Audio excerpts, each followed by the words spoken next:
Rowdy sheeter Sai Krishna అదృశ్యంపై ప్రభుత్వం తీరు విమర్శలకు దారితీస్తోంది. బాధితుడి కేసులో కృష్ణలంక సీఐ నాగరాజు వ్యవహరించిన తీరు అందరికీ ఆశ్చర్యాన్ని, ఆగ్రహాన్ని కలిగించింది. ఈ విషయం సీఎం చంద్రబాబు దృష్టికి వెళ్లేలోపే జరగాల్సిన డ్యామేజ్ జరిగిపోయింది. కనీసం తన కుమారుడి బూడిదైనా ఇప్పించాలని సాయి కృష్ణ తల్లి వేడుకోవడం ఇప్పుడు సామాజిక మాధ్యమాల్లో చక్కర్లు కొడుతోంది. పోలీసులు లాకప్ డెత్స్ చేస్తున్నారని మరిన్ని ఆరోపణలు వస్తున్నాయి. లాకప్ డెత్ మరణాలకు జూనియర్ అధికారులను బదిలీ చేయడంతో సరిపెట్టకూడదని మాజీ ఎంపీ కేసినేని నాని సహా పలువురు నేతలు డిమాండ్ చేస్తున్న తరుణంలోనే సీఎం చంద్రబాబు మొత్తం వ్యవహారాన్ని సమీక్షించారు. గాదే సాయికృష్ణ కాపు సామాజిక వర్గం వ్యక్తి కావటంతో కొందరు కులం రంగు పులుముతున్నారని గుర్తించిన ప్రభుత్వం దాన్ని కౌంటర్ చేసే ప్రయత్నంలో ఉందనుకోవాలి. ఇప్పటికే వైసీపీ నేతలు అంబటి రాంబాబు, పేర్ని నాని దీన్ని తమకు అడ్వాంటేజ్ గా తీసుకుంటున్నారు. విజయవాడలోని కృష్ణలంక పోలీస్ స్టేషన్ పరిధిలో గాదే సాయికృష్ణ అదృశ్యం ఘటనను ముఖ్యమంత్రి చంద్రబాబు తీవ్రంగా పరిగణించారు. లాకప్ డెత్ అని, సాయికృష్ణను పోలీసులు కొట్టి చంపారంటూ వస్తున్న ఆరోపణలపై సమగ్ర విచారణ జరిపి వాస్తవాలు వెలికి తీయాలని డీజీపీ హరీష్ కుమార్ గుప్తాను ఆదేశించారు.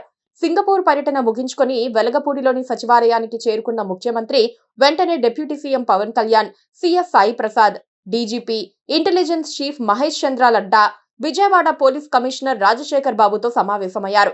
రాష్ట్రంలో శాంతి భద్రతల పరిస్థితి, సాయికృష్ణ అదృశ్యం, లాకప్ డెత్ ఆరోపణలు, వాటి వెనుకున్న శక్తులు, కుల చిచ్చుకు జరుగుతున్న కుట్రలు, ఇతర పరిణామాలపై చర్చించారు.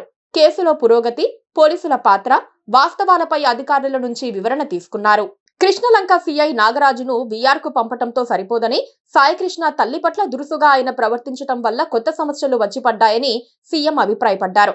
చంద్రబాబు ఆదేశాల మేరకు సీఐ నాగరాజును విధుల నుండి సస్పెండ్ చేశారు. విజయవాడ వ్యవహారం కావటంతో అక్కడి మాజీ ఎంపీ కేసినేని నాని ఎంట్రీ ఇచ్చారు. లాకప్ డెత్ వ్యవహారంలో పోలీస్ కమిషనర్ రాజశేఖర్ బాబును కూడా సస్పెండ్ చేయాలని ఆయన డిమాండ్ చేస్తున్నారు.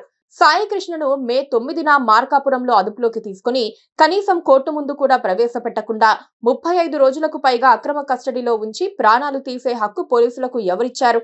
నేర నియంత్రణ పేరుతో పోలీసులే నేరస్తుల్లా మారి కస్టడీల్లో ప్రాణాలు తీస్తుంటే చూస్తూ ఊరుకోవాలా?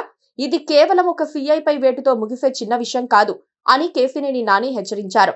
జాతీయ మానవ హక్కుల కమిషన్ కు ఫిర్యాదు చేస్తానని కూడా కేసినేని నాని ప్రకటించారు. మరి దాన్ని ప్రభుత్వం ఎలా కౌంటర్ చేస్తుందో చూడాలి.